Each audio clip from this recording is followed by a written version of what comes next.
जी sir, ठीक. So finally, I hope we have got a solution to this, though it is not the best of the solutions, but yes, this is how the things go. We face challenges, we come across adversities. What better time it is to understand while these COVID-induced things have changed the life, right? So here we are, and we are sorry for the technical goof up, but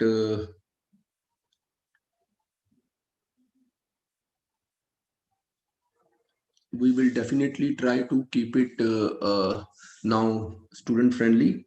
All right. So yes, this is a 2-day mega workshop that we are organizing for UPSC aspirants. And the plan is that for the next 2 days, today and tomorrow, we are going to discuss multiple things about UPSC preparation. Today we will be starting with, obviously, and remember, these are the sessions for the absolute beginners, not for those who have already started their journey. These sessions are for absolutely the beginners, right? So we will be talking about the syllabus, the pattern of the exam, the its essential book list. Today these are the things on agenda. Then in the evening session will be 5 to 6 7 5 to 7. We will be talking about things like how to read newspapers, how to make your notes and things like that, right? And then tomorrow morning there will be a special session on writing answers and essays. And thereafter, last session, we will be talking about how to, groom yourself for the challenges that you have to face in the preparation. These are the things on agenda for next 2 days. And meanwhile, there are two special guests like whom we have invited to interact with you. One is Mr. KBS Sidhu, Mr. Karanveer Singh Sidhu, a very senior IAS officer of Punjab Cadre, who has a very distinguished career, and he is presently serving as additional chief secretary Punjab, and he is also the director general of the Mahatma Gandhi Institute of Public Administration, which is the place where people who get selected in Punjab state service exam who get their training. It's like the Labasna of Punjab. And moreover, he has also been associated with UPSC for conducting some sort of interview programs. And then tomorrow we will have rank 48 of 2019 who will be interacting with you, right? So now, cutting short on this discussion, let's start the journey. Let's start the plan that we have for you guys. So here the plan starts. So first of all, I welcome you all for this webinar, this 2 day special workshop for making your dreams come true. And remember, this is not a sale. Remember, few people asking me, is it some trap, is it some sale? No, it is nothing. It is just a free workshop for the absolute beginners to understand that how they have to prepare for this exam. And this is absolutely free, no charges for it, and no sale in this, right? So there is nothing of that sort. You all can just relax, rely, trust, and just listen. And those who have interest, those who have dedication and determination can stay and listen to this, right? And here we are. This is one of our old students, Mr. Jagpal Singh Jitanoa, who's presently serving as an IPS officer in Meghalaya, 2016 batch. And I remember he started his preparation in 2014, and before that he even went to US, right? He completed his engineering here in India, then he went to US. But the craze for the civil services, his dedication, determination, it just brought him back. He then gave his 100% best, and finally he got selected. He got what he wanted to be in this life, right? Then we have Mr. Harman Hans, another IPS officer of 2015 batch, who is basically he is now SP Mohali, Punjab. He got Punjab cadre. And the most amazing thing about his journey is, when I met him first time in 2012, he started as an undergrad. When I met him first time and I asked him, Harman, what you want to be like, what do you want to do in life? What is your aim particularly? So he said, sir, only and only IPS. And I gave a little smile that it is not that simple, that easy that you get IPS right, straight away. And then he said, no, no, sir, not just IPS, but IPS with Punjab cadre. And I gave a little broader smile at this. And then the journey started. In the first attempt, he couldn't make it, but then, yes, he got selected in Punjab Civil Services. And then very next year, he finally called me up once the UPSC announced the results, and he said, "Sir, guess what?" I said, "Yes." He said, "Sir, IPS." I said, "Wow." And then he said, "Sir, Punjab cadre." So this was the determination with which this boy prepared, and he lived like he lived his dream to the full, right, to the fullest possible.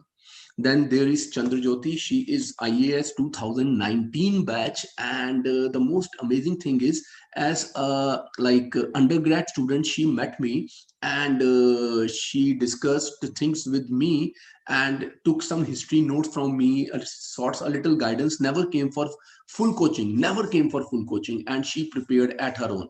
Only a little bit of tips that I could share with her, and some of the answer writing practice very initially, nothing much, nothing beyond that. And then I even forgot that I met this girl, and once she got selected, she called me up, "Sir, this is Chandrajyoti, you gave me your notes, you gave me some beginners tips, and this is, here I am, got selected this year, I am now an IAS." So whosoever want to prepare, they can do it either independently without any coaching. Yes, it is 100% possible. Coaching is not the only thing that can bring result, right? Whenever someone asks me, is coaching necessary, I say no, right? It is not necessary, it is beneficial, right? That's the only thing. It can be beneficial, it is not necessary. You can do it yourself, there is no denying the fact, and things are possible, all right, without coaching. Remember this always. Now, the most important thing is believe that you can do it. And this is the only secret to your success. Unless you start believing that you can do it, nobody can make you do it. Right? So there is nothing like that people are born with the destiny to become IAS. No, you make your own success story. You craft your own success story with your hard work, your dedication, your determination, your focus, your commitment. So stop believing like you cannot do it. Just start telling yourself, I will do it, I can do it, and I will definitely do it. Once you tell yourself this, you will definitely become a successful person.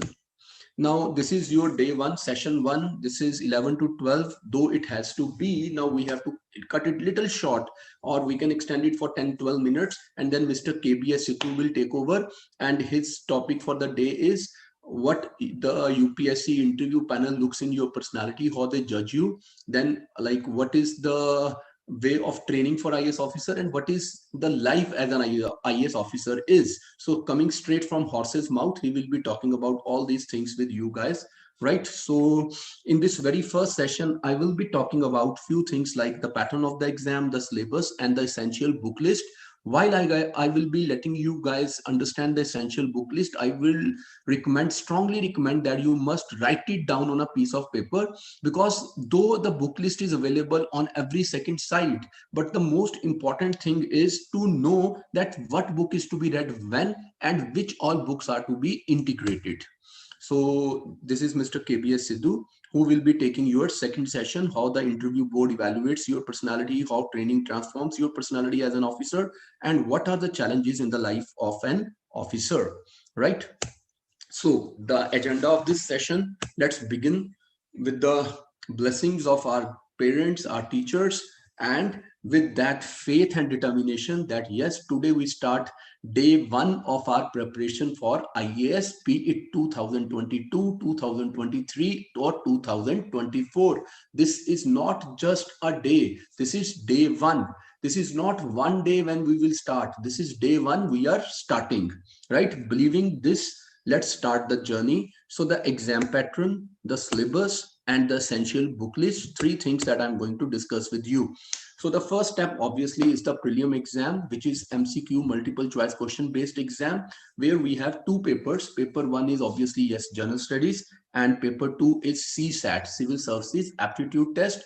And the paper two is basically qualifying. You have to score just 33% marks, and the marks are not counted to make your merit to qualify for the mains, right? And remember another thing about pre is only a screening test. Because it is a screening test, you need not like score exceptionally good, or you need not score with some distinction. It is like the cutoff is very important, right? The cutoff marks are very, very important. Even if you score 0.33% more than what the cutoff is, you get the call for your mains. So while preparing for pre, keep this in mind that you are not required to qualify pre with distinction or with some kind of gold medal. It is not required. So in step one, that is pre-exam, paper one GS includes your history. It is like ancient history, medieval history, modern history. There can be a question from contemporary history. I will be giving you guys time to note it down once I come to the syllabus. Right here, I'm just giving you an idea about the pattern of the exam.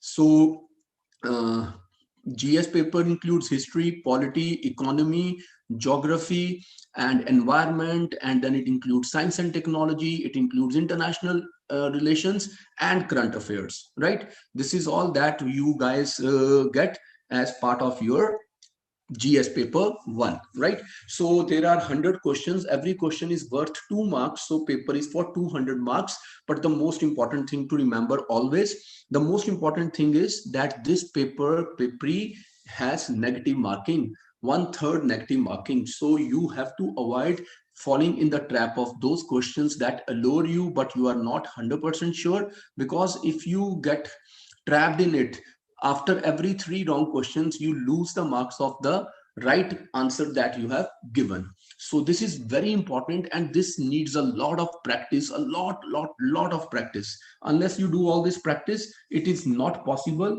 that you guys can easily sail through this kind of a tough exam. All right, then paper 2, CSAT, Civil Services Aptitude Test. It includes the English comprehension, mental ability, logical reasoning, data interpretation, and things like that. Right? So we have 80 questions of 2.5 marks each. Again, yes, that 1/3 negative marking, something very serious that you should always keep in mind. Right? And one thing, there are people who are good in English but not very good in mathematics, mental ability kind of a things. And then there are people who are good in mental ability, logical reasoning, but not very comfortable with English. Before you start your preparation for CSAT, you need to understand your strength and your weaknesses, and you have to work a lot on your weaknesses. This CSAT exam is not to be taken lightly, that it is only a qualifying marks. I can easily score 33% marks.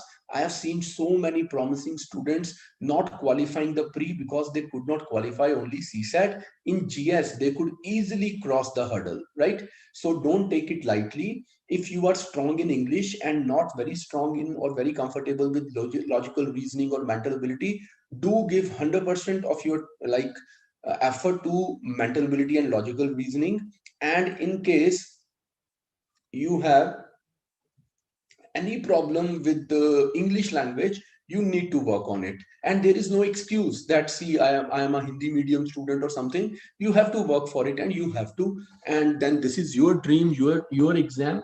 You have to live to it. All right. Now, next is 200 marks for GS, 200 marks for CSAT. Total are 400 marks. But remember, very simple thing, the final marks are from 200 of GS, not from CSAT. And the previous trend, what it tells us, that usually anything around 55 to 60% is very, very comfortable for this exam to be qualified. So if you are somewhere around 55 to 60% bracket students for your GS part, you are through the exam. Right? So it is not required like your college or school days that you have to score 75, 80 or 90% marks. 55, 60% is a very good threshold limit. But another very important thing to remember is that you just cannot go with a preconceived notion. You cannot go and start your pre believing that I have to score at least 55 or 60% marks. See, there is a way to understand it. I prepare very diligently with my 100% best effort. I prepare for, let's say, 1.5 year. I read all my NCRTs, I read all the recommended books, I read all the newspapers, all the magazines, and I attempted a lot of test series. I did not leave anything to chance. And then when I sit for the exam, in the very first time, when I look at the questions, out of 100, I know answer to mere 35, 40 questions. That means paper is genuinely tough. The cutoff will come down. It can be even 98 or 96, and it has been in the past. So in this case, if you try to attempt 60% marks, try to attempt for 60% of the marks, there is a great possibility that you get trapped in the negative marks, right? So you cannot go with a preconceived notion. If the paper is easy, then obviously it can be 65% even, right? But if the paper is very tough, it can come down to 45%, 48%. So don't go with any preconceived notion. You have to understand that this exam is a very rational, very scientific, and a very logical exam. You have to understand the nuances and then plan your step further. All right. So this is the pattern of the exam. First step is pre, then second is your mains. Step 2 is mains, which is a subjective exam, right? It is a subjective exam. You have to write your answers, and it is one of the most important things to know at the very start. Yes, answer writing is the only key to success, and unless there is someone who can evaluate your answers, you are not moving in the right direction. So you need to have someone, and it is not important that it has to be a coaching, or perhaps even if it is coaching, it is not that you have to go for a regular class program. You can go for only test series, but evaluation of answers is very important. If no coaching, then have somebody in your surrounding who have qualified the exam. Then talk to them, get 1 or 2 answers evaluated, see if you are writing in the right way as the UPSC want you to write, or if you are not, then you have to reform your style. I tell you something, when so many people qualify their pre, why everybody cannot make it to the interview? Why in main so many people fail? The reason is that they do not know the way the answer is to be written, and that is something that is very important. You need to understand that. Unless you practice a lot answer writing, and it has to be very, very innovative, and for that purpose only we have kept a special session for answer writing tomorrow morning 11 a.m., right? So we will be guiding you about it. Now come to the main thing. Mains exam, there are subjective papers, total 9 papers are there, and every paper is for 3 hours. So what are the papers? Paper 1 is essay paper, right? You are required to write 2 essays for 125 marks each, right? You have to write almost 1000 words each for these essays. And if you look at this year's trend, they are all philosophical essays, and it is very difficult to write an essay, and that to a philosophical essay, if you are not a regular and an avid reader. You have to read extensively. It is not that you just read a couple of books and you start writing very good essays. Reading newspapers, magazines, and a lot many things, only then you can write an effectively and an impressive essay. All right, so paper 1 is essay. You write 2 essays for 250 marks, 125 marks each. Then paper 1 GS, paper 2 GS, paper 3 GS, and paper 4 GS. Paper 1 GS. Now I would recommend the beginners, the absolute beginners, to write it down so that they can remember what all is included in GS paper 1, 2, and 3, and 4. So GS paper 1 is geography, environment. GS paper 1 has geography, environment, history. And remember, it is not just Indian history in mains, it is also world history, modern world history. So there is geography, environment, Indian history, world history, and Indian society, right? Indian society. These are the 4 broad components of GS paper 1 in mains. Then second, paper 2, GS paper 2 has Indian Constitution and political system. Indian Constitution and political system. Then we have governance. Then we have international relations, and we have social justice. Then comes paper 3. In paper 3 we have economics. Then we have science and technology. Economics, science and technology. Then we have internal security. And finally we have disaster management.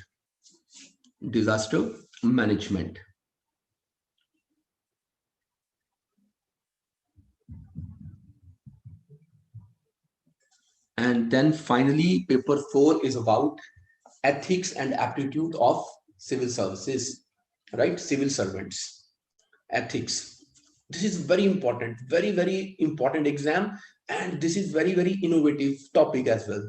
So Akash sir will be taking your class tomorrow on answer writing, where he will be talking a lot about ethics as well, right? He will be giving you a very insightful experience of how to, understand how to prepare paper 4 as well. And he is a genuine master of this. So we have 250 marks for our essay, 250 marks for GS1, 250 for 2, 3, and 4. So 4 GS papers of 250 marks makes it 1000, and 250 marks for essay make it 1250. Then you have to choose one optional subject. Now, when you choose an optional subject, you need to understand many a times people fall in trap for optionals. Let's take one example. If I am a teacher of, let's say, political science, or I'm a teacher of history, I will always say, take this option. This is very scoring. This is very good. This is very nice, irrespective of the fact that whether you have academic background or whether you have interest in the subject or not, right? What we seldom understand is, let's say there are two options, option A and B. In option A, 1000 student appeared. In option B, 100 student appeared. Out of 1000, let's say 300 made it to the final list. 1300 made it to interview, right? Interview, not the final selection, interview. Out of 100, let's say 25, 28 people managed. Now, what is the average of the passing? It is almost same for everyone. Out of 1000, it is 300. And what about those 700 who could not make it? That means the more the option becomes popular, the more the students start taking that option, the more the results start declining, right? The success rate starts declining. So it is not to be like a mad race or a rat race for a particular optional. You have to identify your interest. And the core thing here, two things are very important. Number one, first priority should be your academic subject. If I have done civil engineering, why shouldn't I go for it? If I have done mechanical, why shouldn't I go for it? If I have done my masters in English, why shouldn't I go for English literature? If I have done my MCom, why shouldn't I go for commerce and accountancy? So remember, first thing is your academics. But then if you realize that while being in college, you are not that serious, and you are now not that comfortable with this particular subject, then yes, then the option left are that humanity subjects, more popular subjects like political science, public administration, geography, sociology, psychology, anthropology. These are the more popular subjects. But now, if the first criteria, that it is your academic background subject, if it is fulfilled, amazing, please go ahead, don't think twice. If you are sure that you can do it, I again insist, must take your academic background subject. Then you will require no professional coaching, you can manage it yourself. Unfortunately, if it is not your academic background subject and you need to go for some new subject, in that case, I will highly recommend that, if not regular coaching, please arrange some study material, and please have a mentor who can guide you, who can, keep a track of you, who can always keep you motivated, and who can at least evaluate your answers. Again, I am insisting on evaluating your answers, because that's the most important thing in this journey. If you are not getting your answers evaluated, you are not preparing, you are just satisfying yourself, right? So you have to choose an optional subject, and every optional subject, only one subject that you choose, every option has two parts to it, right? So for example, if I talk about history as a subject, paper 1 will have ancient and medieval, paper 2 will have modern and world history. So two papers of one subject of 250 marks each make it 500. So in all now, 250 for essay, 1000 for GS, 1250, and 500 for your optional. That comes to 1750, right? After this, there are two language papers. Now, particularly, this is a message for my Hindi speaking friends, students who are from Hindi medium. Listen to this again very carefully. After doing your compulsory English in your pre, for that CSAT part, now in mains, there are two language papers which are again qualifying.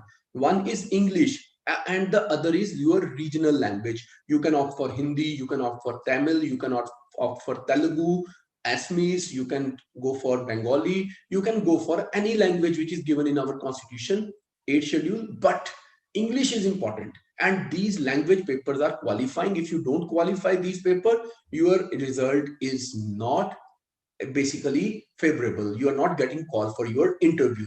So even if you are Hindi speaking student, And many a time when I interact with Hindi speaking students, they always insist that we do not want to speak even a single word in English. We do not want to hear a single word in English. Then how will you qualify your pre in the first place? And somehow if you manage to, and how will you qualify your mains? So you have to work a little bit on your English. It is the need, right? It is not a choice. So you have to understand and have to work accordingly. I hope this makes sense to everyone sitting in the class.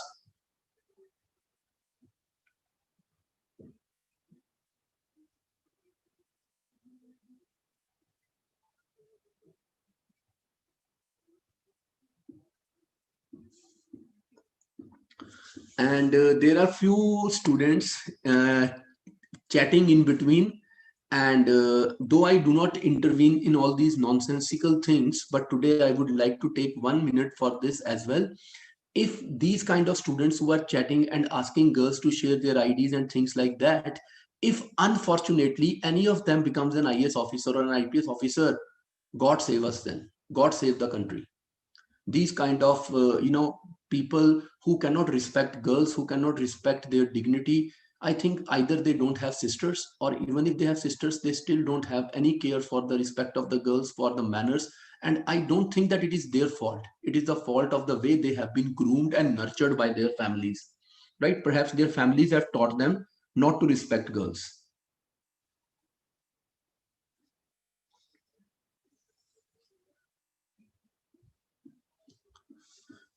And regional language subject, any regional language subject is good, right? Like I'm a Punjabi, so I think I will always go for Gurmukhi Punjabi language. So this is it. So in mains exam, 1750 total. Someone who scored somewhere around 900, 910, 20, 30, excellent. Even 870, 875 is a very good number here, but 900 plus anything is superb, right? It's superb. Then comes the final step, interview, right? Now when we talk about interview, here it is 275 marks. It is not the test of your knowledge. This is like the test of your personality, how comfortably you carry yourself, how confident you are, how you handle the stressful situations. Even if you don't know the answer to a particular question, that doesn't make a difference. You have to show that you are a person who is ready to face all the challenges.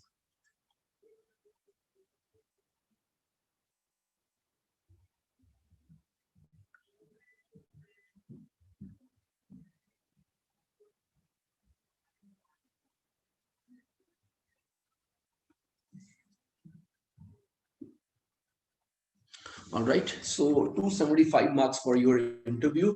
Finally, it comes to 2075 marks for which we are competing. And those who score somewhere around 55% marks in their mains, they are all India toppers, right? Rank 1 usually gets 55, 56% marks. So this is the pattern of the exam. I hope this is clear to everyone.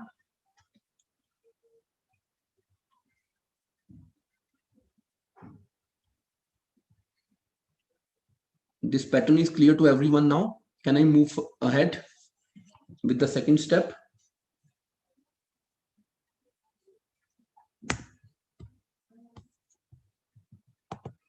Now we talk about the syllabus for this exam, right? Let's talk about the syllabus. So in the prelim exam in GS, we have general science. It is basically day-to-day observations. And remember, NCRTs is the best source for general science. All right. NCRTs is the best source. Beyond NCRTs, if you need to read something, it has to come from only and only your newspapers. So in front of general science for GS pre, write NCRTs class 6 to 10, NCRTs class 6 to 10 plus newspapers. All right. Then we have history of India. History of India shall always start with your NCRTs, right? And then there is a dispute. There are three types of NCRTs recommended for it. One is your NCRTs for the new NCRTs for history, then the old NCRTs for history, and then the Tamil Nadu board books, right? Remember, all three are good. All three are very good. But is it possible to read all three and then read some of the advanced books and then complete the entire syllabus? So you have to pick and choose. We have prepared a wonderful document for this. Those who want to get a document that which book and which chapter of which book is important, they have to stay with us through and through, not just in this YouTube session, but in the other sessions that we will be holding through GoToMeeting or Zoom, right? Today evening, tomorrow and day after, sorry, in tomorrow in the evening. And at the end of the session, for the regular attendees, we will share through email that book list, right? Specifically mentioned that which chapter of Tamil Nadu board book is important for art and culture, for which chapter is important for Bhakti Sufi movement, right? From old NCRT, from new NCRT, everything has been mentioned very carefully. All right, that we will share with all of you, don't worry.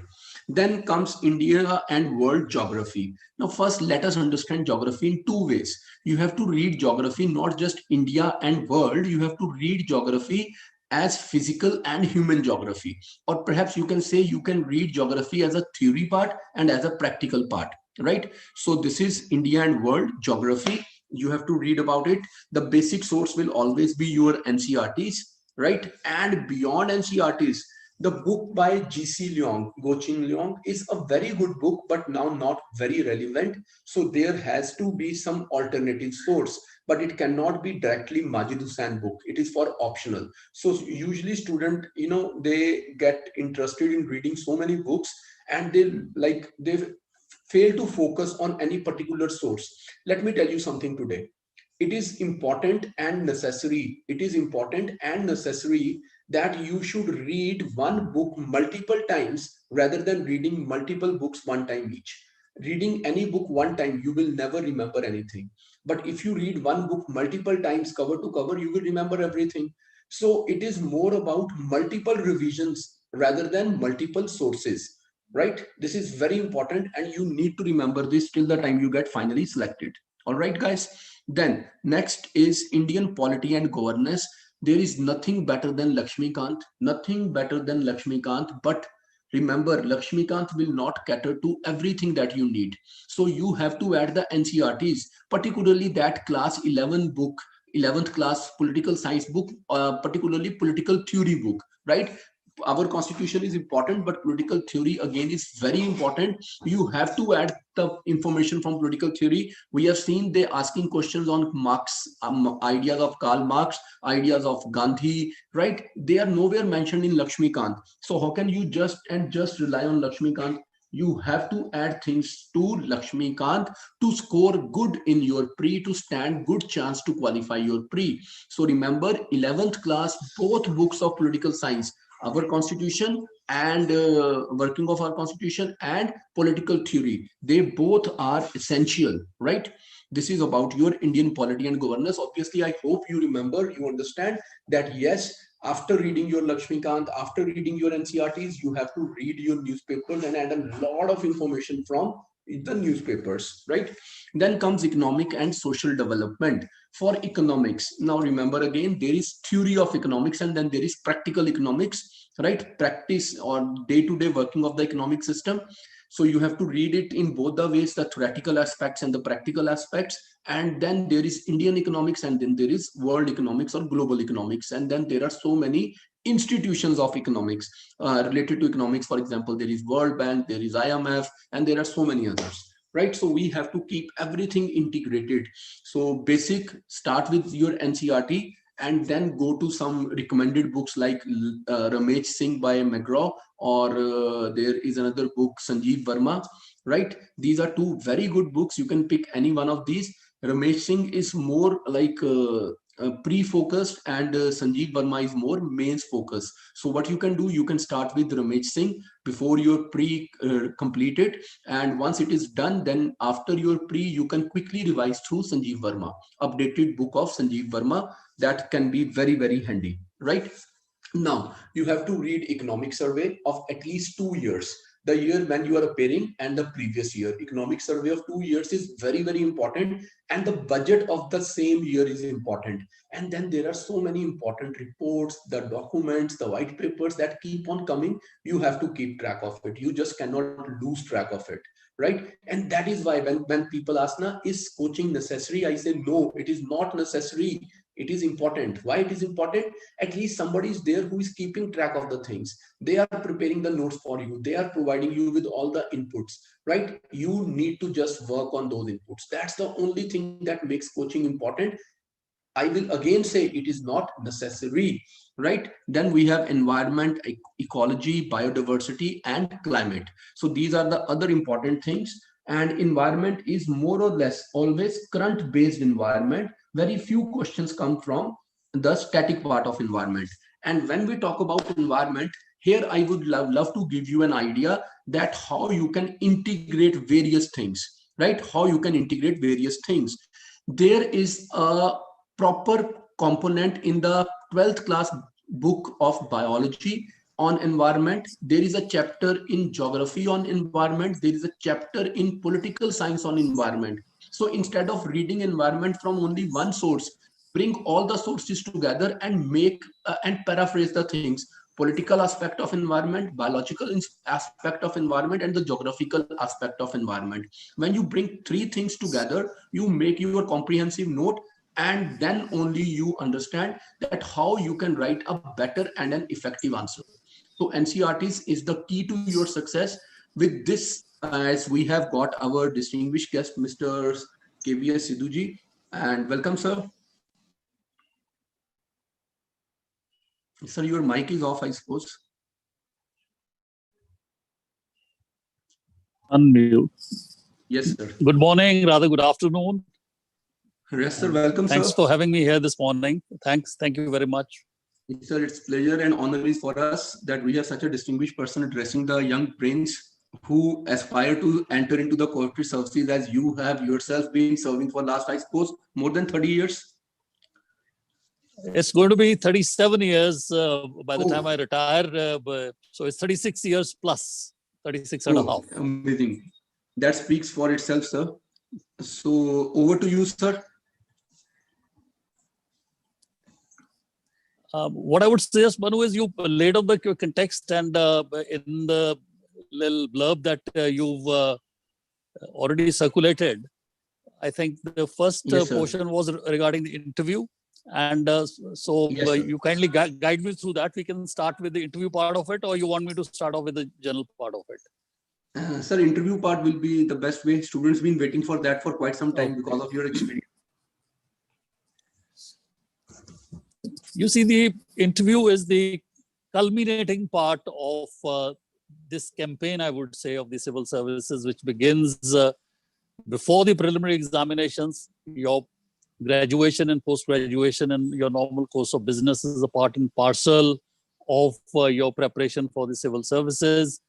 At the same time, any coaching, training that you may undergo. Then, of course, you have the preliminary examination, the main examination.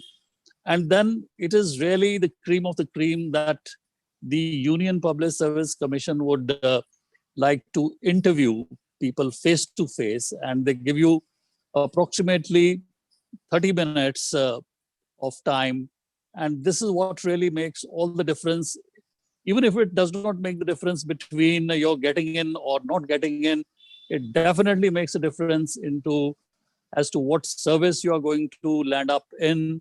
It definitely makes a difference of the rank within the service, which for the All India services is going to determine the cadre which you are actually going to get. Right. So three things which I'd like to emphasize is that although in the mains examinations, and which mean the written examination, which also mean your chosen optional, which may or may not have anything to do with what you studied in your graduate and postgraduate classes, generally the assessment has already been done. But nevertheless, UPSC would still like to see at least for 5 to 10% of the interview time as to how clued, how deeply involved are you in what you claim to be your subject of specialization. And those of you who have already gotten through the civil services, are into an allied service, or are in another government job, the state civil services, working in a corporate sector, working as an MBA in a bank or whatever, be prepared for some questions there also, and especially as to, was there anything innovative that you did? Was there anything of impact that you did? People are not really interested in a kind of autobiographical sketch. The board would therefore be, if you've gotten into allied service, a logical question would be, all right, you're into the income tax, Indian Revenue Service, why do you want to now try again? So you have to have answers ready. Now, when I say answers ready, and this is a general observation which I always make, apart from purely factual questions, which have a right and wrong answers, and which are very few and far between, most of the questions are in the nature of an opinion that the board would like you to express. And opinion always has to be backed up by solid reasoning. So there are no wrong or right opinions. But having said that, once you give an opinion, then that opinion must be backed up by strong logic. And the board sometimes also would come back to you after a few questions and your interview being steered from one member to the other to ask a similar question in a different context. And the board would then see whether you're also consistent apart from being logical. So therefore, once you have a line, once you've taken a stand, it is good to stick to it, but for good and strong reasons. And if indirectly and by rotation, the same question comes again, we have to again defend for good and strong reasons why we are saying so. Having said that, at the end of the day, we know the civil services in general and our country in particular is a conservative country. So ultra radical views, even if you have all the reasons to rattle out in its favor, I would never recommend to express any ultra radical views, because that immediately gets you into controversial territory that will divide the board. And once the board is divided in your assessment, it never really goes in favor of a particular candidate. Now, I have had the chance to actually sit on the UPSC board itself, not for the young direct recruits who have taken the civil service examination, but I have had the opportunity of sitting in interviews which are conducted for the what are called as the non-state civil services. Those, the board sits and interviews. It is generally chaired by a member of the UPSC. There are people and officers from various disciplines, and they are there to interview you. And what, in terms of assessment, which perhaps you could, take this as a kind of very useful and, an information that could stand you in good stead, that normally the interview is started by the chairperson who makes you at ease. It is not an interaction like the roadies or the toadies where the interview board wants to actually get you off the track, confuse you, and try to mock at you or something like that. They would like to bring the best in you, and you have to actually facilitate that. So after he kind of introduces you, the board has the biodata and your background. And my understanding is that they do not have your marks in the written examination. So for them, every candidate has almost an equal opportunity of making it. The board does not know that you already performed very well or you just got into a borderline case. So they are interviewing you with a fresh mind and a perspective. Now, the general way in which your assessment is done, now this is again an insider's perspective which you may or may not find useful, is that normally after the interview has concluded, then what the board generally has this thumb rule. And thumb rule is 50 to 55% grading in the interview, whatever be the absolute marks, whether it's 250, 200, that varies from year to year. In terms of percentages, 50 to 55 is what an average type of a performance will get you. If you are an average student. Of course, any person who's cleared the written examination would be much more than average. But when I say an average, I mean the average of the sample that is appearing before the board. Then 50 to 55 is for a person who's construed as average. 55 to 60 is construed as someone who's good. 60 to 65, very good.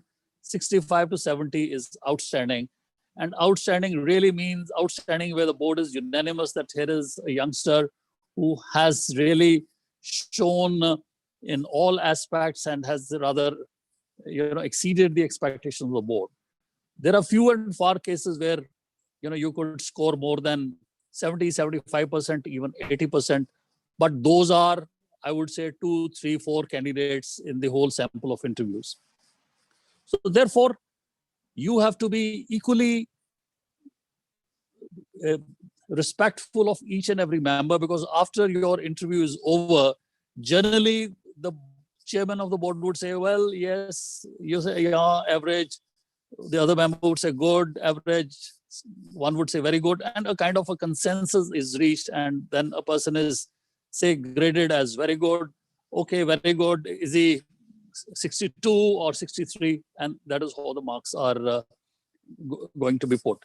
In case of very divergent opinion, and that can happen where you have answered questions of one particular member particularly well, or in one particular member particularly poorly as per his perspective, then of course they can even average out. But that is a done deal, and ultimately, by and large, it is a kind of unanimous decision where you're placed in this quartile and percentile, and you get those percentage marks. The other thing which I would like to also say is that it is not only your bookish knowledge, and you may call it your presence of mind, which I would like to say is a kind of thinking on your feet. Very often, they would like to give you a situation and say, well, how would you react to it? In academic institutions and in policy making levels within the civil services, you have the luxury of time. You can consult people, you can hire consultants, you can speak to experts, there are written opinions and so on and so forth. But at the same time, there are, and those are generally at the beginning of the service, a subdivisional magistrate, an additional district magistrate, a district collector, having to take a quick decision. An extreme would be whether you are going to open firing to disperse a mob which could cause more damage and loss to the lives, or you're standing on the banks of a river which is in spate, the band is there, and it is affecting the other side, which happens to be habitation. On this side, you have cultivation. Do you have a relief cut here and now? So there are situations in real life where you have to, as a man on the spot, take decisions. You cannot ask your senior, "Ke sir, main wahan hoon, to mujhe bataiye main kya karu?" The answer would say, "Hey, officer, gentleman, lady, you are the person on the spot. Please take a decision. What are you asking me? You are standing there on the spot." So therefore, again, on these type of particular type of situations, you have to be, you can take 10 seconds, 5 seconds to think, but ultimately you have to come out with an answer, and there could be multiple answers again, but the whole idea is that you are able to come out with answers which are, you're able to think on your feet, you're able to assess the pros and cons, including the risks. And for instance, if there is a riot in a jail, you're a subdivisional magistrate on the spot. Now the choice is to open firing. It could lead to loss of 2 lives. But if you allow the riot to go unimpeded, you could have more loss of lives. Those of you who might have seen the videos in the Washington, D.C. recently when the joint session of the Congress was on, when those type of situations, whether they were allowed to occur or not, how they were handled, who was in charge, those type of situations do come in. And in one way or the other, the interview board always gives you such a particular type of question. The other thing is, as I said, you can express your opinion, don't be radical, and sometimes you are also required to be quote unquote politically correct. No, when I say politically correct, it does not really mean with politics. For instance, I'll give you a live example where we had a very good medical officer who was on this non-state civil services interview, and he otherwise ratted out all the questions rightly as to about how to tackle COVID, what his role was, and what his view on the vaccine was, and how it should be handled, and so on and so forth. But at the end of it, or during the interview, the chairman of the board asked a simple question. Well, I see, Mr. Dr. So-and-so, you happen to be attached as a personal physician of a VVIP of your state. Now, my question to you is, given an option, would you like to stick there, or would you like to go into a remote rural area and look after patients, including COVID patients? So he answered, he says, sir, being the in charge of the health and safety of the chief executive of my state, that itself is a matter of honor and prestige. I would like to continue there. What I can do is on a couple of days, go to a nearby dispensary and check up the patients if my schedule permits. And the interview went on. And at the end of the day, at the end of the interview, the chairman of the board again said, Dr. So-and-so, with the luxury of hindsight, I'm giving you this opportunity to answer this question again. And this time, without batting an eyelid, he said, sir, my view is clear. I would, it's a matter of prestige. I would like to continue to serve as a physician with the top chief executive of the state. Now, the view which the chairman of the board in that particular case said was, he said, I'm amazed that, we could have an answer like this from an officer whom we are contemplating to elevate to the IAS. Here was an opportunity. I mean, he ought to have, there could be no two opinions in his, why should there be a second opinion? He should have opted for going to the rural areas and so on. I tried to chip in as member of the board to say at least one should, talk about his honesty and truthfulness. He said that is so far, but at the end of the day, it is the impact on people, and that is what civil service is all about. And we are assessing his roles of potentially a civil servant. And therefore, he literally graded him as unfit. So these type of things do happen, and one needs to be acutely conscious of those. And in the event you do not know a particular answer, you don't know from Adam a particular answer or a question, then I think it is much better to say, sir, I'm sorry, not acquainted myself with this. But what is very dangerous is that you speak in terms of a particular area as your area of choice and specialization. And when the board comes with some elementary questions pertaining to that area and that you fumble there, then that creates a very poor impression. I'll again, now there's a personal example sitting on the board of a similar interview. There was an officer who was, of course, working in a taxation department of a state government, but had actually done MPhil in English. And the chairman started off saying, well, if you the MPhil in English, you must have a dissertation. Oh, the candidate said, well, it is about optimism in the novels of Thomas Hardy, which is a kind of contrarian opinion, because Thomas Hardy is supposed to be a kind of takes a pessimist and a bleak view of life and so on and so forth. So it ended there. But upon rotation in the interview, one of the members, who perhaps may have been a student of English literature, asked a simple question. He said, well, you spoke in terms of Wessex, where Thomas Hardy's novels are supposed to be based. if I unroll a map of England, would you be able to, tell me approximately where Wessex is situated? Well, the candidate said maybe approximately, maybe not precisely. And that was the undoing of the candidate, because the members said Wessex is a fictional and imaginary county which Thomas Hardy has created. There is no Wessex that you can locate on the map of England. And then, of course, some questions like, could you distinguish between literature in English or English literature?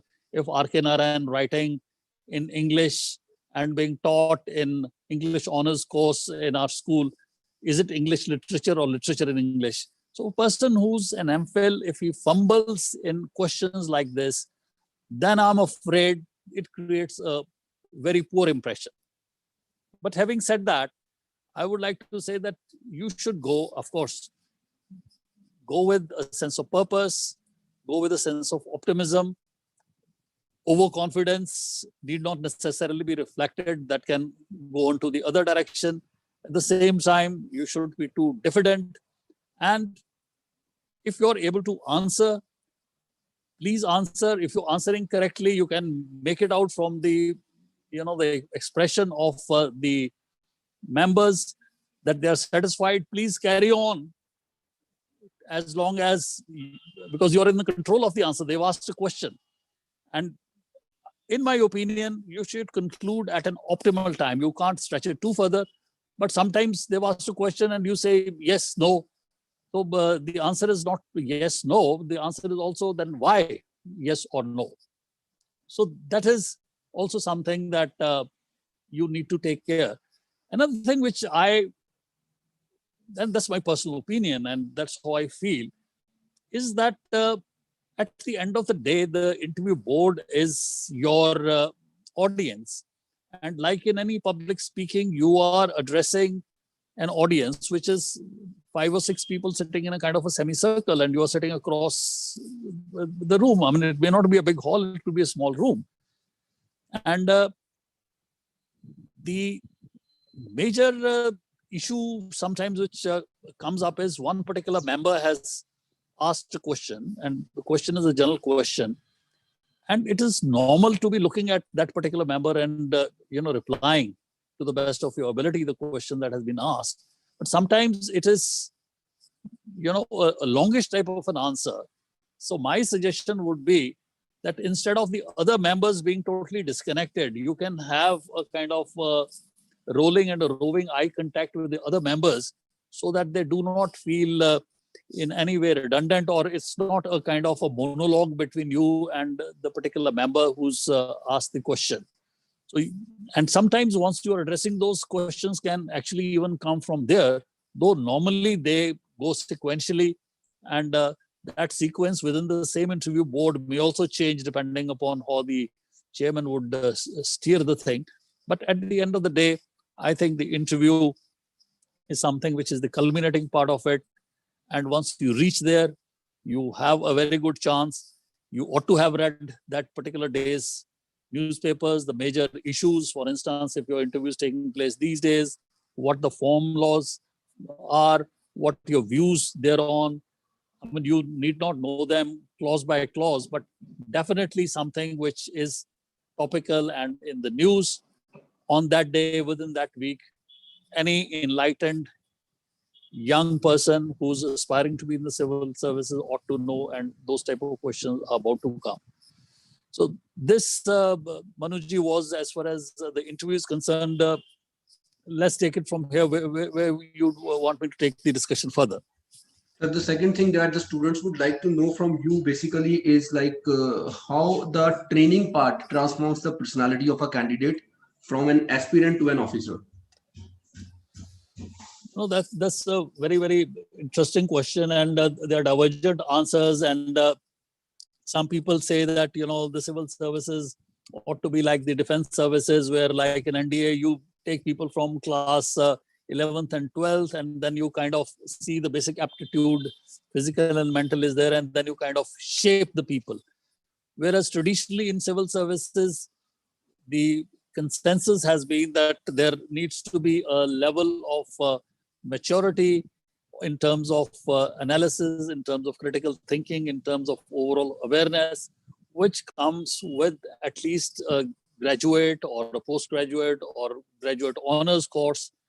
And therefore, after this particular mission has been accomplished, as I often say, it is only the end of the beginning. It is not even beginning of the end. So, all right, you are entitled to celebrate. You are entitled to really let your hair down, so to say, and you have been among the very few.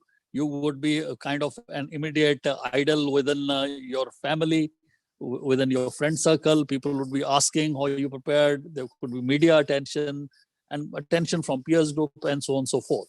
But let us remember that this is just the beginning. Now, broadly speaking, what happens is that, as we say, it is civil service training. It is not education. Education you are already deemed to have acquired.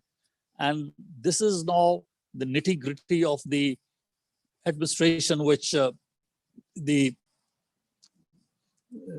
Department of Personnel and Training would like to give. So as far as the foundation course at Mussoorie, the Lal Bahadur Shastri National Academy of Administration, Mussoorie is concerned, it is a foundation course approximately towards the third week of August it begins.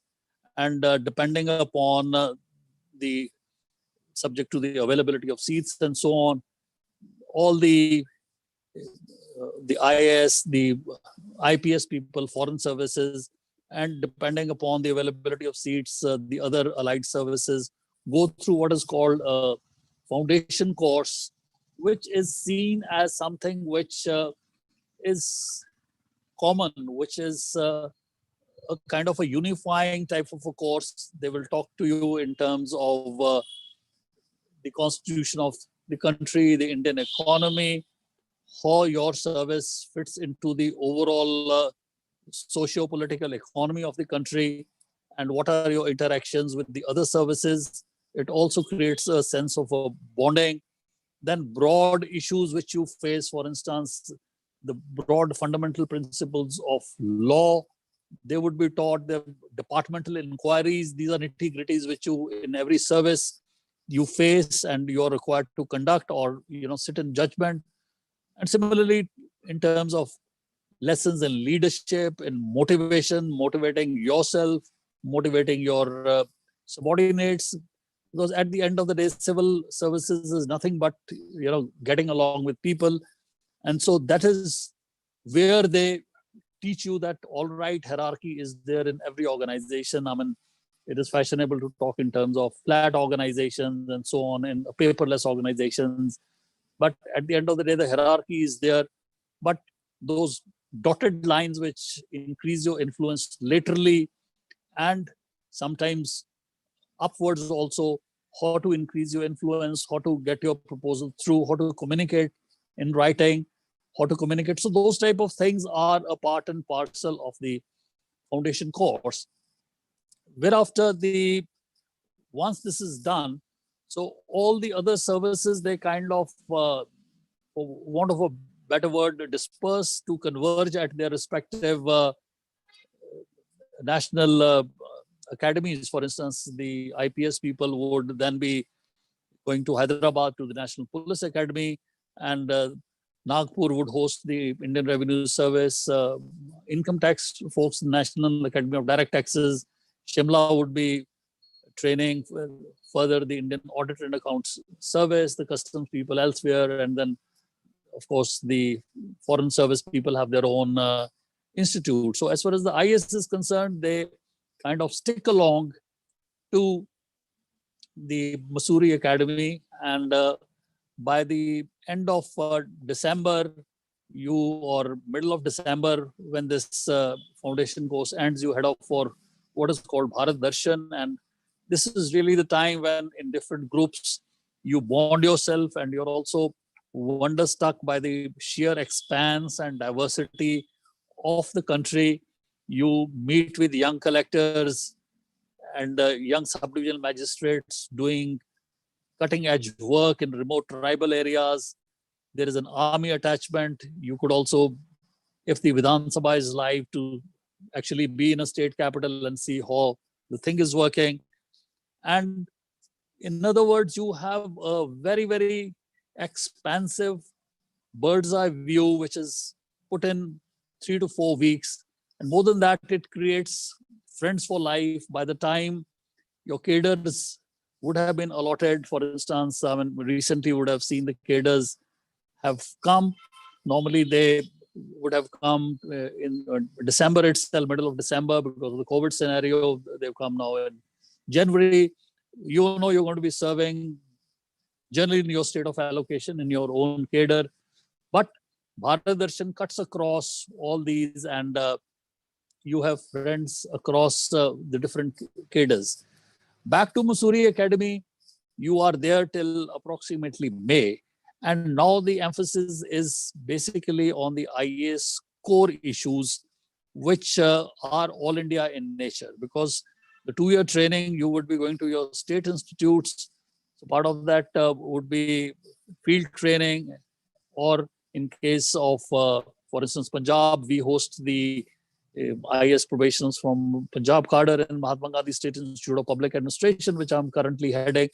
And in Mussoorie, you're basically talking in terms of the disaster management, calamity relief. You're talking in terms of the code of criminal procedure, in terms of unlawful assemblies, in terms of the preventive sections, how to prevent, what is section 144, is there any provision like a curfew in the code of criminal procedure, what are shoot at sight orders, and how do you arrest people as a preventive measure, what is 107 of code of criminal procedure. So very fine nitty gritty. Ultimately,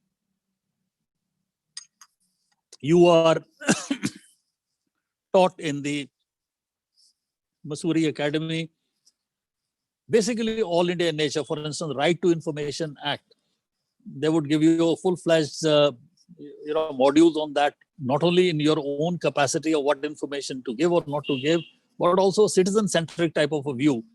Then things like sexual harassment in the workplace, women's rights, child rights, those are all India enactments which are applicable throughout the country. So a lot of training, case studies, group discussions, syndicate papers, so that the learning is not only from the person who's there right in front of you, but the learning is also from the peer group. There are people who might have put in 2 to 3 years of service in IPS. I mean, we had people who had actually done a district in Rajasthan before coming and joining in the IAS in our batch. And it is very good to have their perspective. And generally, there are also discussions, what are the relations between the IAS and the IPS? Are there ego issues? And there's a lot of discussion, and it is also quite fashionable as to these days कि जी political pressure बड़ा रहता है, तो political pressure हो तो कैसा करना है? And there are extreme views on both sides. One view is, of course, that every politician by definition is a big bad wolf who's out to make you do all the wrong things in the world and make you a scapegoat when things go wrong. And to the other side is an ultra fine view to say that well, in democracy it is the elected representatives who are the sovereign, and democracy, you are merely tools and instrumentalities in the hands of the political executive to carry out their directions. But the overall fact as to where the balance lies and what type of duties, that is beautifully explained in Mussoorie Academy, and I'm sure would also be done in the various other academies, as to how you do, if this is a quasi-judicial function, to what extent should the local MLA be interfering in terms of calamity relief. He wants you to start off with a particular village, but there is another village more affected. How do you tackle? So those type of issues are discussed, debated, and the crux is that one should have a kind of a consensual approach. If you get along people, you consult people, tell them in advance, and more importantly, you don't have any personal agenda or axe to grind, then things are always, getting along well. And also, let me tell you and, share very frankly that once You have a young IAS probationer as a sub-divisional magistrate.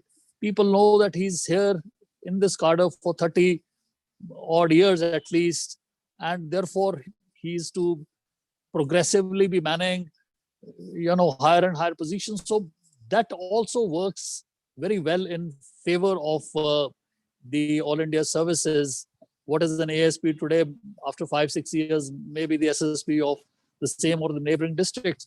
So having said that, one thing which is again grilled and drilled is that no illegality, nothing amounting to a criminal offense. There is nothing in the law, there is nothing in the constitution which says that you have to abide by those illegal directions. Every officer who joins the service, as much as every MLA and MP, when they file their nomination papers, are subscribing an oath to preserve, protect, and defend the constitution of the country. And anything which is unconstitutional, you are under no obligation to carry it out. Of course, how you tackle that and the manner in which you tackle that, whether orally first, resubmitting, putting it in writing, sending it to your senior, depending on the situation, that type of matter has to be taken. But even in your conduct rules are very clear that you have to act in accordance with your best judgment, except when acting on the written directions of your immediate superior. Superior, or any person on the lateral side, or an MLA or an MP or a minister representing your this thing, is not even in the All India Services Conduct Rules, which have the force of the law, of the central law under the All India Services Act. They do not cast any obligation on you to carry out illegal direction. Of course, you say then वो बदली हो जाएगी, तो वो बाद में harass करेंगे. Those are professional hazards which you have to live with. It's like saying कि you're joining army, वहाँ bullet लग के मर गए तो क्या होगा जी? I'm going to Navy. What if a submarine torpedoes my ship? Okay, I'm a race driver. कल को accident हो गया तो क्या होगा? So those are professional hazards which I think you should have the mental faculty and fitness to tackle. And people expect you, and people respect you for that. And gradually, as they say, one senior officer, he told me, he said, Karanveer, dekho, the reputation which you earn in the first 1 week is going to be there with you for 1 month. What you do it 1 month, for 1 year, 1 year for 5 years, और 5 साल वाला फिर ना सिर्फ during service, वो ताजिंदगी आपके साथ चलेगा. So it is also the reputation that you build for yourself, and it is also the manner in which you project. Sometimes an MLA may troop in without an appointment into your office, and you want something to be done which you perfectly well know cannot be done. And you could say, तो हो नहीं सकता जी, गैर कानूनी, मैं कैसे करूं, हमने पढ़ाया मसूरी एकेडमी है. That is one answer. The other is कि ठीक है जी, आपने लिखित तौर पे दे दिया है, तो ये let us have a resolution of the panchayat का जो मता है वो भी डाल दें, और साथ वाली पंचायत का मता उनसे एग्जामिन करवा लेते हैं कि ये जो विलेज कॉमन लैंड है, can we actually use for this purpose or not. And at least my recommendation would be with you if it is within the framework of law. And in any case, the decision has to be taken by the Director Rule Development. So the same thing presented, because at the same time, you'll say, देखो जी, अपन now we have started, हमने तो शुरू करवा दिया, SDM साहब ने कहा कि मैं अपनी वो सिफारिश खुद करूँगा. So you have to be sensitive to people and your subordinates, your seniors, and you should also keep in touch with your colleagues in other districts. Sometimes, you're doing a calamity relief distribution. The government is keen, it should be done very expeditiously. When you do it expeditiously, the assessment can be faulty and wrong. So you can be talking to your colleagues in other subdivisions. आप कैसे कर रहे हो, किस level पे कर रहे हो? Are you using the revenue officers or are you using the panchayat officers? So on and so forth. So those type of things, they happen in the Mussoorie Academy. And then now the Government of India has introduced, which I think is a very, very positive type of module, where for a few weeks you are actually posted as an assistant secretary in a ministry of Government of India. Now, as you know, the civil services and the All India service are cadre-based services that in absence of an active option which you seek to go to Government of India, subject to your suitability and empanelment, those are different issues.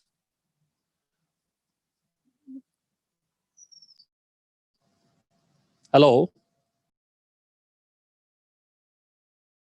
Yes, sir. Yes, sir. Is muted. No, no, sir. You are audible, sir. You are audible. Am I audible? Yes, sir. So there was an incoming call, although I had put my phone on do not disturb. So maybe I was muted on the other side. I'd cut that. So these particular things, they will go on and ultimately, so I was talking about the stint as assistant secretaries in the Government of India. So there are at least 60 to 70% of the people who go through the state cadre, right from an assistant commissioner under training to sub-divisional magistrate to a chief secretary, without having seen the portals of Government of India in actual capacity. So the assistant secretary Government of India gives a kind of a bird's eye view as to how the big, huge machinery that we call Government of India, it works. What is a joint secretary? There could be officers from other cadres, from other services, secretary Government of India who could be senior to your chief secretary, then ministers who are kind of living legends, the parliament sessions, the parliamentary committees. Delhi is packed with action, and those few weeks would also give you a wonderful perspective and also give you an idea of what the thing would be like if you would like to come as a director or a joint secretary 15 or 20 years down the line. At the same time, if you're sending your proposals from Government of India, you know that the section officer is perhaps the most important gentleman and the undersecretary. And if you know who's dealing there in the particular ministry, sending a proposal from the state government, following it up at the right level would perhaps put you ahead of the other states. Back in your state, which is approximately 1 year, approximately 8 months are spent in the field where you are allocated to a particular district, and the district collector, the deputy commissioner, or the district magistrate is your MyBop. And really, the choice of training depends on you. If people realize that you are here to have a good time and you're running away to your home place, or you're getting married and you're going to be long leave and so on, I mean, apart from a few papers which you have to write and there's copy paste, this, that, no one would take you seriously. But if you actually follow, and hands-on is what I would strongly recommend. You go to a BDO's office, the BDO sitting there, you're traveling in his jeep and going to a panchayat auction and so on, you only learn that much. But if you are able to persuade your district collector to actually give you a Thana as an executive magistrate, as registration work and land revenue work in various capacities, that type of hands-on work is going to, kind of stand you in good stead. So those 8 months are very important, because now you are in a terrain and the lay of the land where you are actually going to be working to begin with. And if you lose out on this, and sometimes people assume that you know everything. I mean, an IAS officer going to a Patwari or a Kanungo who's beneath the NAP Sealar Circle Revenue Officer, they could be intimidated by your sheer presence and aura. But the whole idea is to learn, and to learn as to, what are the tricks of the trade, what are the pitfalls to avoid, and how to get ahead, keeping the public interest, above all. Then, of course, there is institutions like ours, where, and every state has those, there are 25 ATIs, as they call them, administrative training institutes, different cadres. You go there, and they're just 4, 5 to 10, 12 people, and very intensive training in state-specific laws. As you know, we are a federal polity. There are all India laws, there are code of criminal procedures. As we've said, there are the election laws, the Disaster Management Act, which are all India enactments. But let us not forget, each and every state would have its own laws. The land laws, the revenue laws, the Panchayati Raj Act, and so on are different. And it is here that you learn the nitty-gritty of those laws. And especially if you want, focus on the ones which would be countering on your first appointment as a subdivisional magistrate. I had written a monologue many years back. I can share the link with you as to what a subdivisional magistrate. It is written from Punjab perspective. It is a bit dated, but the overall statutes and overall picture does remain the same. Right. So Back to Mussoorie Academy for the concluding second phase, as they call it. I mean, they used to call it a sandwich training. You go to Mussoorie Academy first, and then subsequently, and in between, you have this 1 year in the state of allocation. And when you return there, you see that people have actually, the DNA doesn't change, but people have changed. 1 year in a state of allocation, in the rigors and vigors from the salubrious climes of Mussoorie to a tehsil in Barmet district of Rajasthan, or somewhere in northeast, or some place in Pathankot, which is beyond River Ravi in Punjab, where it is closer to access to Pakistan rather than coming to the district headquarters. People have changed, and by and large, I find that every probationer or officer trainee is literally in love with his district collector. That, like, my dad is the best, my collector is the best, and you have stories how the hero tackled this situation and that situation. And there's a lot of, again, views. There could have been some conflicts in terms of personalities, in terms of opinions, and those issues are kind of discussed threadbare. They try to give you answers. In hindsight, everyone has a 20/20 hindsight. But was the decision, given the data available at that time, was it something which was adequate? And having said that, after these 2 years of rigorous training, once you go to your first posting, and I can speak for myself, I was posted in a subdivision called Samrala in district Ludhiana, and having taken the training seriously and having studied the Supreme Court laws on preventive detention and so on the very first case, when an ASI appears in your court and says, "Ye muljam hajir hai, janab, inu machalke te chhad diye, zamanati ta hai nahi," then you realize perhaps that the vernacular idiom is also very important, and the time to do so is while you are actually in your training within the state. But as I say, learning is a lifelong process. Now, to answer and conclude this was a sequential type of a thing as to what you go through. Of course, fundamentally different. Mussoorie Academy foundation course, then IAS specific course, Bharat Darshan. You got a parliamentary attachment. You even got an army attachment. People have begun to know UDI now. We were there in January of '85, and where is the Haji Pir Pass, and how far is Muzaffarabad, which is under Pak occupation from here along River Jhelum, and so on. So a person who's in 20s, early 30s, it is really a lifetime's exposure, and perhaps we never get the opportunity to go there again. So you are constantly growing, and you may not realize. So it is a training, an education, it is hands-on, it's on the job. And trust me that after this 2 years of rigorous training, following, of course, the preparation, when you're actually there, the law of this land gives very, very responsible powers to young subdivisional magistrates. I often quote, where else do you have the right to really decide on the spot, whether you're going to use open firing to disperse a mob? Of course, there are guidelines and so on and so forth, but at the end of the day, that is the decision which is left to a sub-divisional magistrate. And of course, the district collector, the deputy commissioner, I firmly believe that is a backbone, even during this COVID scenario, during elections, during cyclones, during protocol visits, and so on.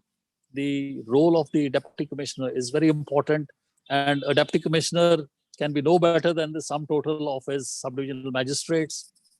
And therefore, at the local level, you are the person tackling, and you will have gained in maturity. You may not realize as you grow, but the people who meet you after some time, as I said, we meet our colleagues after 1 year, generally after they are back from the states of allocation, people have grown and changed. Of course, there is scope for improvement in every training, and there is so much to learn. It's an ongoing process. Just like Mark Twain in a different context said, I didn't allow my schooling to interfere with my education. So what you learn is not necessarily from the training academy. Each and every interaction is a training, and training does not end with your formal posting. It goes on. There are people on verge of retirement who have 30, 35 years of experience. They have worked in Kargil, or before 1966, they could have worked in some of the mountainous areas in Himachal, which was part of Punjab at that time. So their experiences, so on and so forth. So you have to be literally like a sponge trying to absorb anything. But at the end of the day, remember, it is going to be your decision, your life, your neck. You cannot say, Flane retired chief secretary साहब ने बोला था ऐसे करना था. All right. Everything then has to be assimilated, and having done so, then you got to be taking decisions. And at the end of the day, we owe it to the people. It is not really just because the preamble is, we the people. The administration, the names can be fancy. You can say it used to be the Britishers ruled, and then there was administration, and then you had new public management, and now we are calling it governance. At the end of the day, irrespective of what, we are here to serve the people, the poorest of the poor. And unless we do so, and we sit in our ivory towers and try to, take care of what is important for our perks and privileges, then I think as an individual officer and collectively as a civil service, we would have failed. And the founding fathers did bring in this concept of a permanent civil service. And when I say that, it means everyone from a PN to a clerk to the chief secretary and the cabinet secretary. It is not in places like Mexico, the new president comes and everyone is new. There is no organizational learning or memory. Here, those people are permanent. They carry responsibility, which is permanent, accountability, and also an organizational memory for what purpose ultimately, to be able to serve the citizens of this great country. So this was the longest type of a thing, Malhotra Saab. But tell me, there's a third aspect which you wanted me to talk. If there is time, we can do. And if there are a few questions, I could also take those. Sir, I suppose you have wonderfully integrated two things together, the training part and the life of an officer. You, by giving us best examples, integrated the things. The only thing that the student would like to know, a small thing from you, sir, how relevant the newspaper remain in life while preparing and after preparing? I'll answer that question, but in terms of the life, I would like to again add, because that is something perhaps I missed. Yes, sir. When we joined, the type of salaries which we were getting was just enough for us to settle our mess bill in Mussoorie Academy. I mean, let us be clear. But in this day and age, you are fairly comfortable. I would say, I wouldn't say very comfortable, but you're fairly comfortable. And you, especially in the beginning years, this is not a 9-to-5 job. It is a 24/7 hour job. But having said that, it is also how you conduct yourself, or how you manage your time, and more importantly, how you manage yourself. And you have time for your family also, for your personal pursuits also, for your hobbies also. But you have to toggle those hats fairly quickly. So it is not as if like you're working for an investment bank in New York, you're working 18 hours a day and no holiday, and then, 3 weeks off in the year, and then you realize there is a world around you. It's not like that. It's a kind of you have to enjoy the work that you're doing. And if you do that, the life, it's fun, it's interesting, it is satisfying. And as I said, even in terms of salaries, it is fairly comfortable at the scales which they start. And from that, Manuji, what was the other thing you were referring to? Newspaper, sir. Newspapers are relevant in terms of opinion. One must read, but in terms of the information which comes through social media, through Twitter, of course, those are the first ones with the news. But ultimately, once the news is out, someone gets that news a couple of minutes in advance, some gets 2 hours later. And the newspapers have at least a kind of editorial protocol where facts are sifted out, facts are verified, so on. So in this whole scenario of social media, sometimes unless on the social media you are checking the regular and reputed newspapers and news portals, there's a lot of fake news and so on and so forth. Having said that, I would say they continue to be relevant, but they no longer have the monopoly which earlier was there. The other source, whether it's electronic media or whether it is television and social media, those are increasingly important. The idea is to inform yourself and take the divergent input and form an informed opinion which you think is correct. So newspapers will continue to remain one very important source of input, but not the only source of input, which perhaps was in our day and age when we were taking the civil service examination. Right, sir. So it was a wonderful session, sir.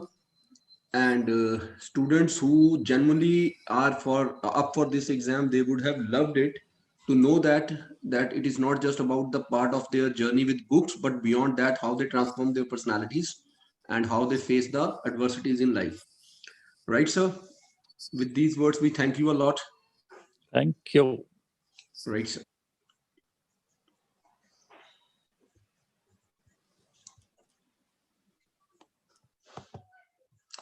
All right, friends. So I can understand. I was reading your comments on YouTube that many people were writing why we are listening to all this.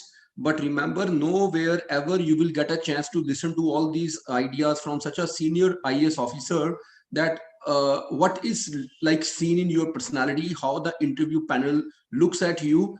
I can understand that these things are not relevant today, but you will never come to know that what UPSC panel looks in, like what they are looking at you while they are judging you. And one person who himself is sitting there, if he is telling you, you should have been very attentive. This was once in a lifetime opportunity. Usually people who are associated with UPSC, they do not come openly to interact with the students. Today you got a chance. Many of you were disturbing in the chat, many of you guys left in between. But then, as it is said, destiny always supports, or destiny always favors the people who have the courage to bear all the pains, and listening and extracting the words of wisdom from what Mr. KBS was telling us was something that was up for your grab.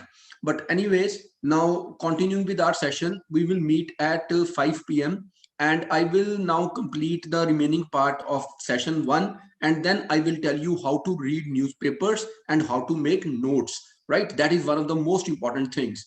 And in the meanwhile, I hope my team is working on that technical glitch, and perhaps and most likely we will meet through our go-to meeting or go-to webinar thing. All right, take care everyone, God bless you.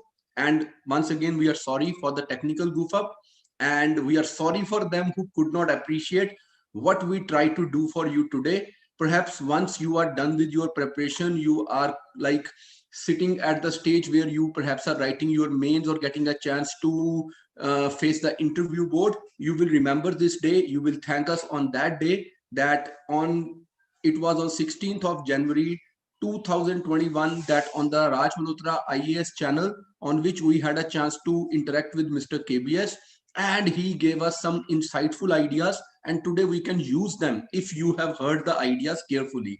Though many of you were busy chatting, talking about WhatsApp groups, talking about Telegram, talking about will we get this or not, talking about can you share your IDs, or perhaps straight away leaving the session.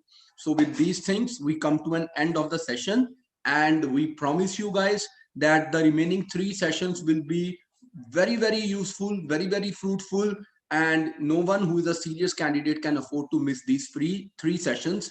And with these words, thank you. Take care. God bless you all.